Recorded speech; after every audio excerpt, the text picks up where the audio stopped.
এই ছেলে, ছেড়ে দাও আমার বৌমাকে। ওকে ওভাবে ধরে রেখেছো কেন? অয়ন ক্রোধ নিয়ে বলল।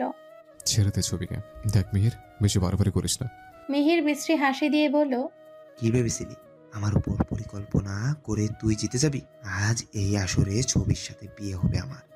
উপস্থিত সবাই যেন এমন কথা শোনার জন্য প্রস্তুত ছিল না। রেহানা দৌড়ে এসে মিহিরের কাঁধে কয়েকবার আঘাত করে বলল, ছেড়ে দে ছবিকে। মিহির হুঙ্কার দিয়ে রেহানা চুল চেপে ধরল, দাঁতে দাঁত ঠেকিয়ে বলল। একদম বাড়াবাড়ি করবে না। জামিলা বেগম এত সময় নিজেকে শান্ত রাখার চেষ্টা করছিল, তবে এবার শান্ত থাকতে পারল না। স্টেজে উঠে মিহিরের গালে কয়েকটা চড় বসিয়ে দিয়ে বলল, ছি, এত নিচে নেমে গেছিস তুই? হায়দার মিয়া হুঙ্কার ছেড়ে বলল, মিহির, ছেড়ে দে বলছি ছবিকে। ওর গায়ে এক বিন্দু পরিমাণের আঘাত লাগলে আমি কিন্তু ভুলে যাব তুমি আমার ছেলে। ওর হাত ছাড় বলছি। এভাবে আমার মান সম্মান নষ্ট করিস না। মিহির ছবিকে টেনে নিয়ে স্টেজের নিচে নামিয়ে নিল। হায়দার মিয়ার দিকে তাকিয়ে বলল, তোমাকে বলেছিলাম না ছবির সাথে আমার বিয়ে দিয়ে দাও? তখন কথা কানে নাও নাই কেন? তখন বিষয়টা এভাবে এড়িয়ে যদি না যেতে তাহলে আজ এই দিন তোমার দেখতে হতো না। ছবি, তোমার বোন, তোমার লজ্জা করে না ছবিকে এমন ভাবনা মনে আনতে? মিহির উচ্চস্বরে হাসছে, যেন হায়দার মিয়া অনেক হাসির কোনো কৌতুক শুনিয়েছে। হাসি থামিয়ে বলল, ছবিকে আমি কখনো বোনের চোখে দেখি নাই, আর ছবির সাথে আমার কোনো রক্তের সম্পর্ক নেই। ছবি তোমার কুড়িয়ে পাওয়া মেয়ে। উপস্থিত সবাই চমকে উঠল। ছবি ফুপিয়ে কাছে। শাহানারা চোখের পানি মুছে বলল, কুড়িয়ে পাওয়া মেয়ে মানে? হায়দার মিয়ার দিকে তাকিয়ে বলল, ছবি আপনার নিজের মেয়ে না? হায়দার মিয়া মাটির দিকে তাকিয়ে নীরবে চোখের পানি ফেলছে। অবশ্য নিজেকে এই পরিস্থিতির জন্য আগে থেকেই প্রিপেয়ার করে রেখেছিল। এই বাস্তবতার মুখোমুখি তাকে একদিন হতে হবে, এটা সে জানতো। মুখে কিছু না বলে ঘাড় দুই দিকে ঝাঁকিয়ে বলল, না। সালেহ আহসান ধীরে ধীরে সাদেক আহসানের কাছে এসে দাঁড়ালো। ছবির দিকে আঙ্গুল তুলে উচ্চস্বরে বলল, এরপরও কি ভাইজান এই মেয়েটাকে এই বাড়ির বইয়ের মর্যাদা দিবে? জন্ম পরিচয়হীন একটা মেয়ে আসান মঞ্জিলের পুত্রবধূ হবে? হ্যাঁ হবে। ওর পরিচয় ও সাদেক আহসানের পুত্রবধূ, অয়ন আহসানের স্ত্রী। আমি মনে করি একটা মেয়ের জন্য এইটুকু পরিচয় যথেষ্ট। আমি ওকে ঠিক সেভাবেই গড়ে তুলব যেন সমাজে মাথা উঁচু করে বেঁচে থাকতে পারে। মেহির যেন হাসি থামাতে পারছে না। সাদেক আহসানের কথায় যেন খুব মজা পেল। দমফাটা হাসির মধ্যে অস্পষ্ট স্বরে আওড়ালো, ছবি শুধু আমার স্ত্রী হিসেবে, তাই দিবার স্বপ্ন দেখা বন্ধ করেন আঙ্কেল। আমাদের এখান থেকে ভালোই ভালোই বের হতে দিন, নাহলে সবগুলোর লাশ ফেলে লাশের উপর দিয়ে বের হব। তুই আগে নিজেকে বাঁচা, তারপর না হয় সবাইকে খুন করার চিন্তা করবি। মিহির বিদ্যুৎ গতিতে ঘাড় ঘুরিয়ে তাকালো গেটের পাশে। সবার নজরও সেদিকে। আবির্ভাব ধীরে ধীরে স্টেজের পাশে এসে দাঁড়ালো। রাগ সংযত করে বলল, ছেড়ে দে ওকে। মিহির আবির্ভাবের দিকে বন্দুক তাক করে বলল, মরার শোক না জাগলে চলে যা এখান থেকে। অন্য একজনের জন্য নিজের মূল্যবান জীবনটা এভাবে শেষ করিস না। আবির্ভাব ধীরে ধীরে মিহিরের সামনে এগিয়ে যাচ্ছে। মিহির কাঁপা কাঁপা স্বরে বলল, আর এগোবি না, আমি কিন্তু শুট করে দিব। কর শুট, আমি তোকে আটকাচ্ছি না তো। মিহির আবির্ভাবের দিকে থেকে রিভলভার সরিয়ে আবারও ছবির দিকে ধরল। শাহনারা চিৎকার করে বলল, আবির্ভাব, সরে আয় বাবা, ও তোদের গুলি করে দিবে। মরলে মরবো, আমি বেঁচে থাকতে আমার বোনের গায়ে এক ফোঁটা আঁচড়ও লাগতে দিব না। সবার মাথার উপর যেন বজ্রপাত হলো। আহসান পরিবার বারবার এমন আকস্মিক ঘটনার জন্য যেন প্রস্তুত ছিল না। অয়ন দ্রুত পায়ে এগিয়ে আসলো আবির্ভাবের পাশে। ব্যস্ত কণ্ঠে শুধালো, ছবি তোমার বোন মানে? মিহিরও যেন তাজ্জব বনে গেছে। কৌতূহল দৃষ্টিতে ছবির দিকে তাকাতেই সুযোগ বুঝে আবির্ভাব মিহিরের হাত থেকে রিভলভার কেড়ে নিল। নাক বরাবর কয়েকটা ঘুষি দিয়ে ফ্লোরে ছুঁড়ে ফেলে দিল। একের পর এক লাথি দিয়ে আঘাত করছে মিহিরের সর্বশরীরে। জামিলা বেগম চোখ বন্ধ করে নিঃশব্দে কাঁদছে। মিহির নিস্তেজ হয়ে পড়েছে। মিহিরের গলায় হাঁটু গেড়ে বসলো আবির্ভাব। অয়ন আবির্ভাবকে থামিয়ে কিছুটা দূরে সরিয়ে আনলো। আবির্ভাব হাঁপাচ্ছে, তবুও থামলো না। অয়নের হাত ছাড়িয়ে ছবির সামনাসামনি গিয়ে দাঁড়ালো। ছবির চোখে পানি, হাত পা কাঁপছে। আবির্ভাব মুহূর্তের মধ্যে ছবিকে জাপটে জড়িয়ে ধরে ডুকরে কেঁদে উঠল। ছবি মূর্তির মতো দাঁড়িয়ে আছে। সবকিছু যেন তার মাথার উপর দিয়ে যাচ্ছে। আবির্ভাব সোজা হয়ে দাঁড়ালো, চোখের পানি মুছে। ছবির গালে দুই হাত রেখে কান্না জড়িত কণ্ঠে বলল, আহিরা বোন আমার, তুই আমার এত কাছে থাকতেও আমি তোকে চিনতে পারি নাই। হায়দার মিয়া ধীরে ধীরে ছবির পাশে গিয়ে দাঁড়ালো। ছবি অশ্রুসিক্ত নয়নে তাকালো হায়দার মিয়ার দিকে। হায়দার মিয়া চোখে চশমাটা খুলে সবার দিকে তাকিয়ে বলল, আমার ছবি পরিচয়হীন নয়। ও সম্ভ্রান্ত ঘরের কন্যা আজগর চৌধুরী এবং সানজানা আহসানের একমাত্র কন্যা আহিরা চৌধুরী হলো আমার ছবি। সাদেক আহসানের চোখে মুখে হাসির রেখা। সালেহ আহসান ভ্রু গুটিয়ে নিল। শাহানারা খুশিতে আত্মহারা হয়ে পড়েছে। অয়নে যেন সবকিছু অবিশ্বাস্য লাগছে। ছবি প্রশ্নাত্মক চোখে তাকালো হায়দার মিয়ার দিকে। হায়দার মিয়া ছবির মাথায় হাত রেখে বলল, হ্যাঁ মা, তুই আবির্ভাব চৌধুরীর বোন। ছবি ঘাড় সোজা করে তাকালো আবির্ভাবের দিকে। ঠোঁট কাঁপছে, চোখের বাপড়ে ঝাপটে ভাইকে জড়িয়ে ধরল। কাঁদলো চিৎকার দিয়ে। আবির্ভাবও কাঁদছে। এই দিনটার জন্য এত অপেক্ষা, আজ তার অবসান ঘটেছে। ফিরে পেয়েছে আদরের বোনকে। শাহানারার চোখ চিকচিক করছে পানিতে। ছবির মাথায় হাত রেখে বলল, তুই আমাদের আহিয়া? ছবি আবির্ভাবকে ছেড়ে শাহানারাকে জড়িয়ে ধরল। সাদেক আহসান হাস্যোজ্জ্বল মুখ নিয়ে উত্তেজিত কণ্ঠে বলল, তাহলে আর কি, আর অপেক্ষা কিসের? শুভ কাজটা তাড়াতাড়ি সেরে ফেলাই ভালো। আবির্ভাব রকুচকে তাকালো সাদেক আহসানের দিকে। সন্দেহজনিত কণ্ঠে বলল, কোন শুভ কাজের কথা বলছো মামা? আর অয়নার ছবির বিয়েটা সেরে ফেলে এবার। আবির্ভাব ছবিকে নিজের কাছে টেনে এনে সাদেক আহসানের দিকে তাকিয়ে বলল, আমার বোনের বিয়ে দিব না এখানে আমি। ওকে আমি পড়াশোনা করাবো। আবির্ভাব চৌধুরীর বোন আহসান পরিবারের বউ হবে না। থমথমে পরিবেশ, কাটাছেঁড়া পোশাক, হাতের বৃদ্ধাঙ্গুল চুয়ে চুয়ে রক্ত ঝরছে বিরামহীন। যেবার আর চোখে তাকালো শেখরের দিকে। কঠিন মুখ নিয়ে গাড়ি ড্রাইভিং করছে শেখর। যেবা এত বড় রিস্ক নিয়েছে জানতে পারার পরেই ঝড়ের গতিতে ছুটে এসেছে। অতিরিক্ত টেনশনে গাড়ি ড্রাইভিং করতে গিয়ে 3 চাকার রিকশার গায়ে ধাক্কা দিয়ে ফেলেছে অন্যমনস্ক হয়ে। রিকশাওয়ালার ক্ষতি না হলেও রিকশা ভেঙে চুরমার। জরিমানা স্বরূপ নতুন রিকশা কেনার টাকা ধরিয়ে দিয়েছে। যেবার শেখরকে নিতান্ত ইনোসেন্ট বলেই জানতো, অথচ আজ শেখরের রাগ স্বচক্ষে দেখার পর ভয় হচ্ছে ভীষণ। মনে এক আকার সমান সাহস সঞ্চয় করে গলা খাকারে দিয়ে বলল, তোমার হাত দিয়ে রক্ত ঝরছে, প্লিজ জিদ করো না, গাড়ি দাঁড় করাও। শুনল না শেখর। একইভাবে গাড়ি চালাতে ব্যস্ত থাকলো। যেবা ফের একইভাবে অনুরোধ করলো। আচমকায় গাড়ি দাঁড় করালো শেখর। তাল সামলাতে না পেরে ঝুঁকে পড়লো যেবা। শেখর রাগে ফুঁসছে, খামচে ধরলো যেবার বাহু। চিবিয়ে চিবিয়ে বলল, নিজেকে কি ভাবেন আপনি? সবকিছু সমাধান করতে পারবেন আপনি? নিজের জীবনই এত অনীহা কিসের আপনার? আজ যদি আপনার কিছু হয়ে যেত তাহলে। কথাটা শেষ করলো না শেখর। ছেড়ে দিল যেবার বাহু। চোখ মুখ খিচে বসে আছে যেবা। শেখরের শেষ না হওয়া কথাটা যেন বাতাসের সাথে বারবার কানে বাজছে। কৌতূহল চোখে মুখে। বিস্ময় কাটাতে সন্দেহজনিত কণ্ঠে বলল, কি বলছিলে তুমি? জোরে জোরে শ্বাস নিল শেখর। ছোট করে বলল, কিছু না। ফের আবার বলল, ফুপির আপনি ছাড়া কেউ নেই। ফুপির জন্য হলেও নিজেকে সুরক্ষিত রাখুন। কেন? মায়ের তো আপনি আছেন, আমার কিছু হয়ে গেলে মাকে আপনি দেখবেন। শেখর আচমকায় ডান হাত দ্বারা যেবার মুখ চেপে ধরলো। হুঙ্কার ছেড়ে বলল, খবরদার আর একবার এসব কথা উচ্চারণ করবেন না। কেন নিলেন এত বড় রিস্ক? আমাকে একটাবার জানাতে পারতেন, আমি থাকতাম আপনার সাথে। যেবা হাসলো আনমনে। গাড়ির জানালায় মাথা ঠেকিয়ে চোখ বন্ধ করে নিল। জোরে জোরে কয়েকবার শ্বাস নিয়ে বলল, তুমি কখনো ভালোবেসেছো কাউকে? আমি বেসেছি, ভীষণ ভালোবেসেছি একজনকে। আমার রন্ধ্রে রন্ধ্রে মিশে আছে সে। জানো শেখর, ভালোবাসার মানুষের উপর এক অদ্ভুত মায়া সৃষ্টি হয়। সেই মায়া ছেড়ে বের হওয়া এত সোজা না। তবে আমি বারবার ভেঙে পড়েছি। লাস্ট কবে ভেঙেছি জানো? অয়ন যেদিন নিচ থেকে বলেছিল তার অনাকাঙ্ক্ষিত বালিকা বধূর মায়ায় পড়েছে সে, সেদিন ভেঙে চুরে শেষ হয়ে যায় আমি। তবে অয়নের খুশির জন্য আমি সব কিছু মেনে নিতে প্রস্তুত। সেদিনই সিদ্ধান্ত নিলাম অয়নকে কোনো ধোঁয়াশায় রাখবো না।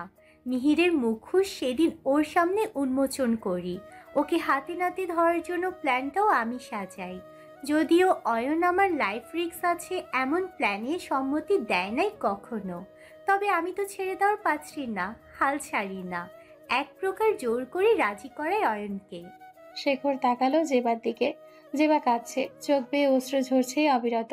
টিস্যু তুলে নিয়ে যেবার দিকে এগিয়ে দিয়ে ছোট করে বলল, সত্যি আপনি মহান। এভাবেও ভালোবাসা চাই কাউকে? জেবা চোখের পানি মুছে হাসলো খানিক, ছোট্ট করে বলল, যাই। ক্লাবে থমথমে পরিবেশ। মিহিরকে পুলিশের হাতে তুলে দেওয়া হয়েছে। আবির্ভাব ছবিকে নিয়ে কোনো রকম রিস্ক নিতে রাজি নয়। আনন্দ মুহূর্ত থেমে গেছে অনেক আগেই। তবে যেটুকু আশার আলো ছিল, আবির্ভাবের আহিন সিদ্ধান্তের সব থেমে গেছে। মুহূর্তের মধ্যে সাদেক আহসানের হাস্যোজ্জ্বল মুখখানায় ঘন কালো মেঘ জমেছে। অয়ন কাঁপা কাঁপা স্বরে বলল, তুমি কি বলছো ভাইয়া? আবির্ভাব গা ছাড়া ভাব নিয়ে বলল, আমি ঠিকই বলছি। আমার বোনের বিয়ে আমি এখানে দিব না। যে বাড়িতে দিনের পর দিন আমার বোন লাঞ্ছিত হয়েছে, রাতের অন্ধকারে ঘাড় ধাক্কা দিয়ে বের করে দেওয়া হয়েছে, সেই বাড়িতে আর যাই হোক আমি আমার বোনকে বিয়ে দিব না। সাদেক আহসান এগিয়ে আসলো কিছুটা, 2 হাত জোর করে অনুরোধ স্বরে বলল, আমি অনুরোধ করছি বাপ, প্লিজ এমন সিদ্ধান্ত নিস না। আমি বাড়ির সবার হয়ে তোকে কথা দিচ্ছি, ছবিকে সবাই মাথায় করে রাখবে, কোনো অভিযোগ করার সুযোগ দিব না আমরা। আমার ছেলেটাকে ছবিকে খুব ভালোবাসে, প্লিজ ওদের বিয়েটা হয়ে যেতে দে। আমি আমার সিদ্ধান্ত জানিয়ে দিয়েছি মামা। কিন্তু এই বিয়ে না হলে আমার মান সম্মান কিছুই থাকবে না। আমি সবাইকে ইনভাইট করেছি, এত মানুষের সামনে লজ্জায় আমার মাথা কাটা যাবে। আমি হাত জোর করে অনুরোধ করছি বাবা, প্লিজ এমন করো না। কিছু সময় ভাবলো আবির্ভাব, গলা খাকারি দিয়ে বলল, ঠিক আছে, তবে আমার একটা শর্ত আছে। শর্ত মেনে নিতে পারলে তবেই এই বিয়ে হবে। তোর সব শর্ত মানতে আমি রাজি আছি, বল কি শর্ত তোর বাপ? ওকে, এদিকটায় আসো বলছি। সাদেক আহসান আবির্ভাবের পিছু পিছু গেল। আবির্ভাবের শতটা তার বেশ পছন্দ হয়েছে। শব্দ করে হেসে বলল, এই ব্যাপার, তবে তুমি তো আমাকে ভয় পাইয়ে দিয়েছিলে। তার মানে শর্তে তোমার কোনো আপত্তি নেই, তাই তো? আসো আমার সাথে, ওখানে গিয়ে বলছি। সাদেক আহসান স্টেজে গিয়ে দাঁড়ালো, সবার উদ্দেশ্যে বলল, আজকে আমার অতি আনন্দের দিন। আজ শুধু আমার ছেলের বিয়ে হচ্ছে না, আজ আমার মেয়ের বিয়েও হবে এই আসরে। এত সময় ঘটে যাওয়া সকল ঘটনায় সারা বাকরুদ্ধ হয়ে গিয়েছে। একটার পর একটা ধাক্কা সামলাতে না পেরে কেমন অসুস্থ হয়ে পড়েছে। ফ্লোরের দিকে চিবুক নামিয়ে বসেছিল। সাদেক আহসানের শেষ কথা কানে যেতে চমকে তাকালো। অভিক অবিশ্বাস্য কণ্ঠে বলল, কিসব বলছো বাবা?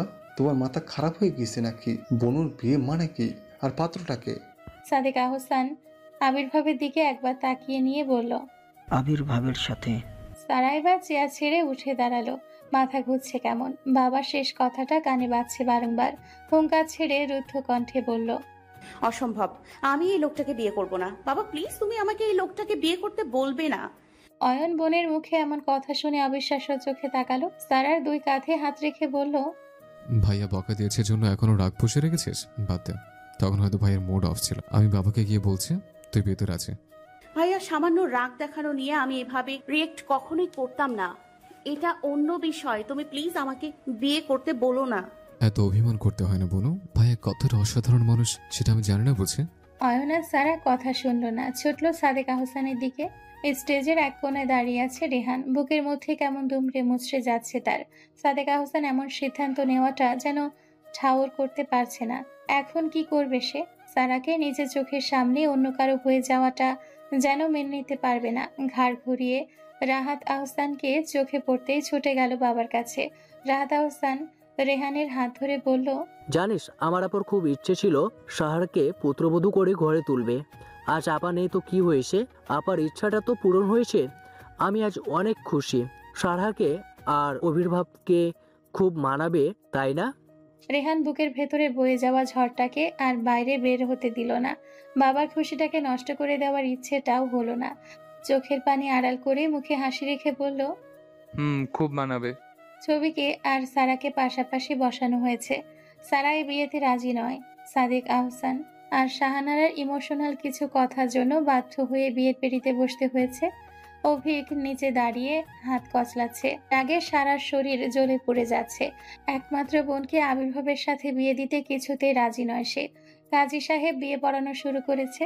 প্রথমে ছবি আর অয়নের বিয়ে পড়ানো হলো, তারপর সারা আর আবির্ভাবের বিয়ে পড়ানো হলো। ততক্ষণে জেবা আর শেখর চলে এসেছে বিয়ে বাড়িতে।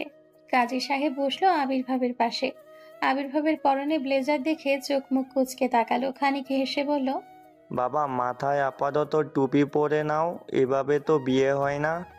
আবির্ভাব কড়া চোখে তাকালো কাজী সাহেবের দিকে। সে তো প্রস্তুতি নিয়ে বিয়ে করতে আসে নাই, টুপি পাবে কোথায় এখন? পকেট থেকে রুমাল বের করে মাথায় বেঁধে নিল। তারা দিয়ে বলল, নিন, এখন বিয়ে পড়ানো শুরু করুন। হতাশ চোখে তাকালো কাজী সাহেব। শুরু করলো বিয়ে পড়ানো। আবির্ভাবকে কবুল বলতে বলায় পরপর একসাথে 3 বার কবুল বলে দিল। অতিথিরা সবাই ঠোঁট টিপে হাসছে। শেখর ফিসফিসিয়ে বলল, স্যার একটু ধৈর্য ধরুন, কাজী সাহেবকে আগে শেষ করতে দিন। আবির্ভাব গমগমে গলায় বলল, বলতেই তো হবে, তাহলে অত অপেক্ষা করতে হবে কেন? আমি বলে দিলাম, এখন কাজীর যা বলার বলে যাক। ক্যাবলা হাসলো শেখর। হতাশ কণ্ঠে বলল, ঠিক আছে স্যার, আপনি যা ভালো বোঝেন। সারা থ হয়ে বসে আছে। পরনে আবির্ভাবের দেওয়া শাড়ি। অরুণিমা ওড়না ম্যানেজ করে দিয়েছে। ওড়না দিয়ে নাক সমান ঘুমটা দেওয়া। কাজী সাহেবের চোখে মুখে হতাশা।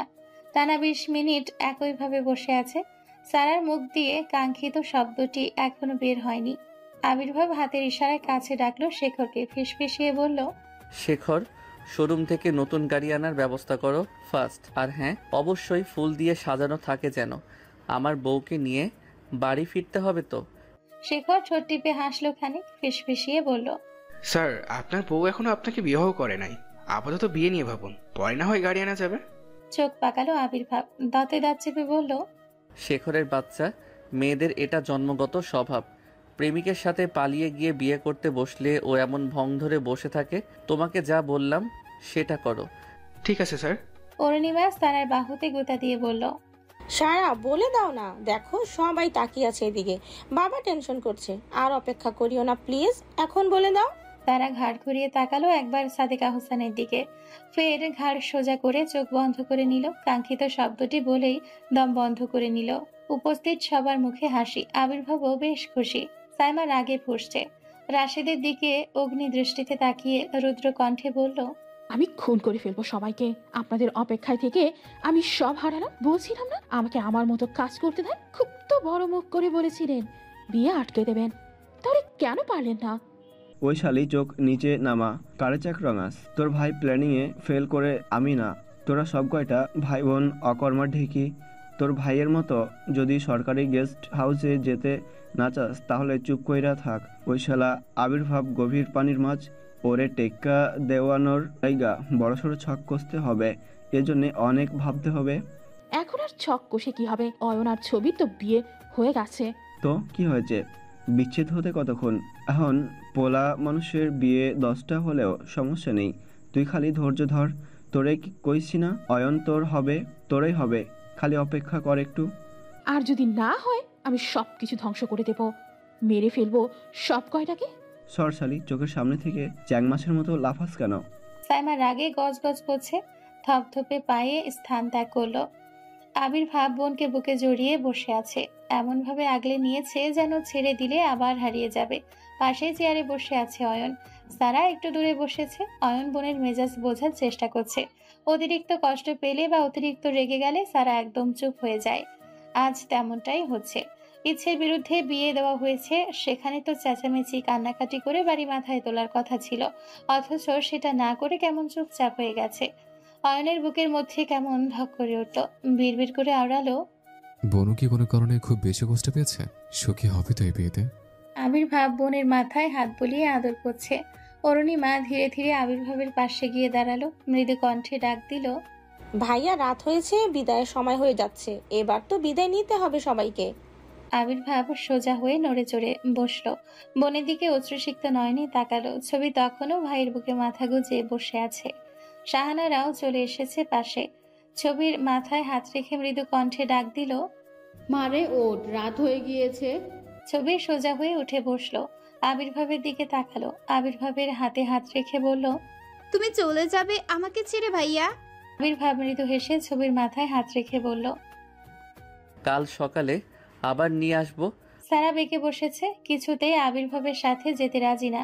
শাহানারা মেয়েকে বারবার বোঝানোর চেষ্টা করছে, বিয়ের পর স্বামীর ঘরে মেয়েদের আপন ঠিকানা মা।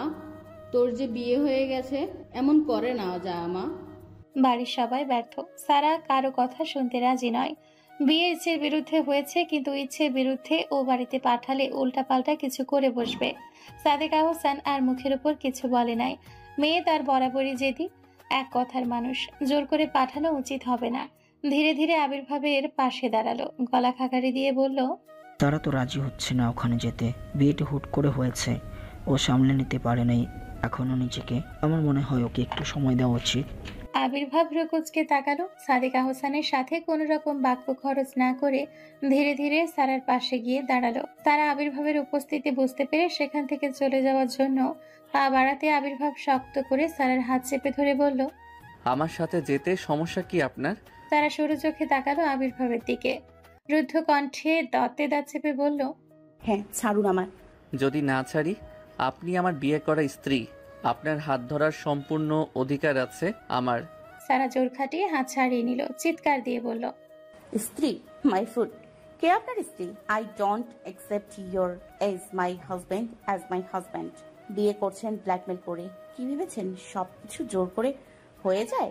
একদম অধিকার ফলাতে আসবেন না। আমাকে জোর করলে আমি নিজেকে একদম শেষ করে ফেলবো। আবির্ভাব থামলো, চমকালো বটে। সারা এভাবে কথা বলবে হয়তো সেটা ভাবনায় আনেই নাই। সূক্ষ্ম নেত্রে চেয়ে থেকে সরে আসলো কিছুটা দূরে। ছবির হাত চেপে ধরে বলল, চলো আমার সাথে। শাহানারা কেঁপে উঠল। সাদেকা হোসেন চমকে তাকালো, কাপা কাপা স্বরে বলল, ছবি তোমার সাথে যাবে কেন? ছবি আমার বাড়ির পুত্রবধূ। তোমার বাড়ির মেয়ে যেদিন আমার বাড়িতে যাবে বউয়ের পরিচয়ে, আমার বোনও সেদিন তোমার বাড়িতে আসবে। বিষয়টা একদম সিম্পল। ছবি হাঁ হয়ে তাকিয়ে আছে। আবির্ভাব বোনের দিকে তাকিয়ে গাল ফুলিয়ে বলল, ওদের বাড়ির মেয়ে তোর ভাইকে স্বামী স্বীকার করতে অস্বীকার করছে। আমার সাথে নাকি যাবে না। তুই যাবি ওদের বাড়িতে, নাকি ভাইয়ের অপমানের জবাব দিতে আমার সাথে বাড়ি চলে যাবি? ছবি ক্যাবলা হেসে বলল, তুমি যা বলবে তাই হবে ভাইয়া। অয়ন হতাশ চোখে তাকালো আবির্ভাবের দিকে, কাছাকাছি এসে ফিসফিসিয়ে বলল, তুমি আমার সাথে কিন্তু অন্যায় করছো ভাইয়া। আমার বউকে এইভাবে নিয়ে যাওয়া মোটে উচিত হচ্ছে না তোমার। আমার বিয়ে করা আপন বউ। তোর বোনও আমার বিয়ে করা আপন বউ। তোর বোনকে আমার কাছে দিয়ে আসতে পারলে আমি আমার বোনকে তোর হাতে তুলে দিব, তার আগে নয়। সারা বিড়বিড় করে বলল, অসভ্য লোক কোথাকার। আমি জীবনেও যাব না আপনার বাড়ি। তোমাকে যে যেতেই হবে, হে আমার শখের নারী। না গেলে আমার বোনকেও পাঠাবো না। আবির্ভাব ছবির হাত চেপে ধরল, আর চোখে তাকালো সারার দিকে। ফের সোজা হয়ে অয়নের দিকে তাকিয়ে ক্যাবলা হেসে বলল, তাহলে আসি আমরা ভাই। গেটের সামনে গিয়ে আবার ঘুরে তাকালো আবির্ভাব। ছবি গাল ফুলিয়ে অয়নের দিকে তাকালো। কিছু সময় তাকানোর পর ফের আবার হাঁটা শুরু করলো, থামলো না আর। পাভেল আর প্রেম অয়নের কাঁধে হাত রেখে বলল, ইস, বাসর রাতটা ভেস্তে গেল এভাবে। চৌধুরী সাহেবরা এমনই হয় ভাই, মনে কষ্ট নিস না, কোলবালিশ জড়িয়ে রাতটা পার করে দে। তোরা থামবি? রাগ হচ্ছে আমার। প্রেম এবং পাভেল এবার শব্দ করে হেসে দিল। অস্পষ্ট স্বরে বলল, আরে বেচারা।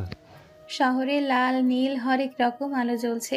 পুরো শহরটা যেন আবির্ভাবের খুশিতে আনন্দিত। ফুরফুরা মেজাজ নিয়ে গাড়ি ড্রাইভিং করছে আবির্ভাব। ঘুম কাতরে ছবি ভাইয়ের বুকে পরম শান্তিতে ঘুমোচ্ছে। আবির্ভাব এক হাত দিয়ে বোনকে আগলে নিয়ে অন্য হাতে গাড়ি চালাচ্ছে। বেশ কিছু সময় পর গাড়িটি এসে চৌধুরী প্যালেসের সামনে থামলো। আবির্ভাব চিবুক নামিয়ে বোনের কপালে আলতোভাবে ঠোঁট ছুঁয়ে দিল। ছবি তখনও ঘুমে কাদা। জব্বার গেট খুলে দিতেই আবির্ভাব পার্কিং লটে গিয়ে গাড়ি পার্ক করে নিল। বোনের ঘুম ভাঙানোর মোটেই ইচ্ছে হচ্ছে না তার। গাড়ি থেকে নিচে নেমে দাঁড়িয়ে ছবিকে সযত্নে পাজা কোলে তুলে নিল। বাসার মূল দরজা খোলা। মনার মা রহিমা অপেক্ষা করছে তাদের ভাই বোনের জন্য। আবির্ভাব ভেতরে প্রবেশ করে মনার মাকে তাড়া দিয়ে বলল, আহিরা রুম পরিষ্কার করে আছে তো? যাও গিয়ে এখনই রুমের লক খুলে দাও। যে সাহেব, মামুনির রুম একেবারে ঝকঝক করে ফেলছি। আপনি ফোন করার সাথে সাথে আমি আর রহিমা মিলে সব পরিষ্কার করে রেখেছি। আবির্ভাব আর বাক্য ব্যয় করলো না, ওপরে ওঠার জন্য পা বাড়ালো। বোনের রুমটা একদম মনের মতো করে সাজিয়েছিল আবির্ভাব। আজ এই রুম পূর্ণতা পাবে। রুমের মালিক আজ চলে এসেছে। বোনকে বিছানায় সযত্নে শুয়ে দিয়ে গায়ে চাদর মুড়িয়ে দিল। মাথায় হাত বুলিয়ে দিয়ে বসলো ঠিক পাশটায়। তাকিয়ে থাকলো বেশ কিছু সময়। এত বছর ধরে বোনকে দেখা যে তৃষ্ণা মনে চেপেছিল, সেই তৃষ্ণা যেন পূরণ হচ্ছে না। সারা রাত বোনকে দেখে গেলেও এই তৃষ্ণা যেন মিটবে না। মনের মধ্যে কেমন আকুলি বিকুলি করছে। তার সবকিছু স্বপ্ন মনে হচ্ছে, যেন রূপকথার কোনো পরী তার কাঙ্ক্ষিত ইচ্ছেটা পূরণ করে দিয়েছে আজ। বোনে দুই হাত নিজের কাছে টেনে এনে চুমু এঁকে দিল। খুশিতে অশ্রু জমেছে চোখে। হাতের উল্টো পিঠ দিয়ে মুছে নিল নিমিষেই। পরনের শাড়ি মেঝেতে লুটোপুটি খাচ্ছে। কাজল লেপটার চোখের কার্নিশ কালো হয়ে গিয়েছে। ছন্নছাড়া সারা ফুপিয়ে কেঁদে চলেছে গত 2 ঘন্টা যাবৎ। শাহানারা মেয়ের পাশে বসে বিভিন্নভাবে বোঝানোর চেষ্টা করছে। সারা মায়ের কোনো কথাই কানে নেয় না। ইনফ্যাক্ট শাহানারার দিকে চেয়েও দেখছে না। কাছে এসে মাথায় হাত রেখে আদর করতে গেলে সারা চিৎকার চেঁচামেচি শুরু করে দেয়।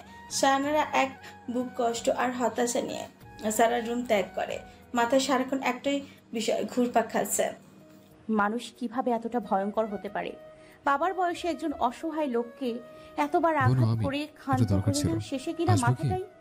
কথাটা ভাবতে সারা মুখ লুকিয়ে নিল হাঁটুতে। দৌড়ে কড়া নাড়ছে কেউ। সারা মুখ তুলল, সোজা হয়ে বসে চোখের পানি মুছে নিল, অস্পষ্ট স্বরে আওড়াল, কে কে দরজার বাইরে? অয়ন দরজা একটু ফাঁক করে মৃদু স্বরে বলল। সারা শাড়ি ঠিক করে নিল, উঠে দাঁড়ালো। মুখে লেগে থাকা অজস্র চুল পেছনে সরিয়ে দিয়ে চোখের পানি মুছে নিল। দীর্ঘশ্বাস ফেলে শান্ত স্বরে বলল, এসো। অয়ন ধীরে ধীরে সারা রুমে প্রবেশ করলো। সারা ঘুরে দাঁড়িয়ে আছে। অয়ন পিছন থেকে আদুরে স্বরে ডাক দিল, সারা। সারা কান্না পাচ্ছে, আটকানো যেন দায়। চোখ বন্ধ করে মনকে শক্ত করে বলল, বলো ভাইয়া। আমি যদি ভুল না করি, এই কয়েকদিনে যতটুকু বুঝেছি, ভাইয়া তোকে অনেক বেশি ভালোবাসে। ভাইয়া তোকে প্রতিটা মুহূর্তে কিভাবে আগলে রেখেছে আমি দেখেছি সেটা। আর তুই তো ভাইয়াকে। আমি কিছু না, আমি জাস্ট ওই লোকটাকে ঘৃণা করি।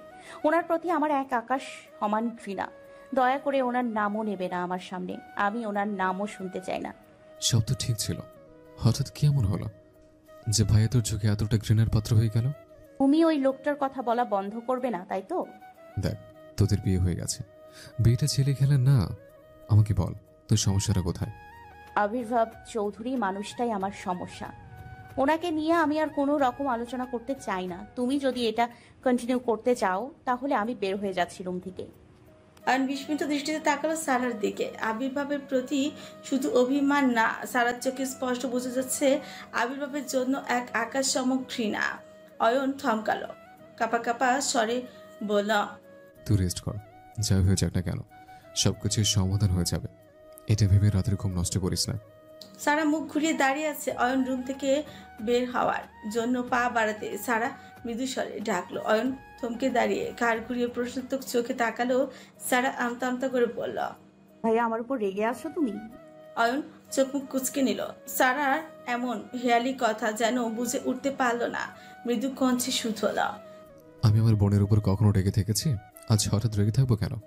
ওই যে আমার জন্য ভাবিকে এখানে আসতে দিল না। ভাবিকে? তোমার বিয়ে করা বউ, ছবির কথা বলছি। ও, আমার তো বিয়ে হয়ে গেছে। দেখছি সাথে ঝামেলার মধ্যে খেয়ালই ছিল না আজ আমার বিয়ে হয়েছে। সারা হাসলো, বুকের উপর আলতো কিল দিয়ে বলল, ঢং বাদ দিয়ে বউকে বাড়িতে নিয়ে আসো, যাও। সে পরে দেখা যাবে, এখন বেশ রাত হয়েছে। এখন ঘুমিয়ে পড়, কাল কথা হবে, কেমন? ওকে। অয়ন বোনকে শুইয়ে দিয়ে গায়ে চাদর টেনে ধীরে ধীরে রুম থেকে বের হয়ে আসলো। করিডোর দিয়ে হেঁটে যাওয়ার সময় পকেটে ভাইব্রেশন করা ফোনটা কেঁপে উঠলো। কল এসেছে? এত রাতে কে কল করলো? অয়নের চোখ মুখ কুচকে গেল। কৌতূহল দমাতে দ্রুত পকেট থেকে ফোন বের করে হাতে নিল। ফোনে রিসিভ করে কানে ধরতে আবির্ভাব ব্যস্ত হয়ে বলল, আমার বউয়ের ফোন বন্ধ কেন রে?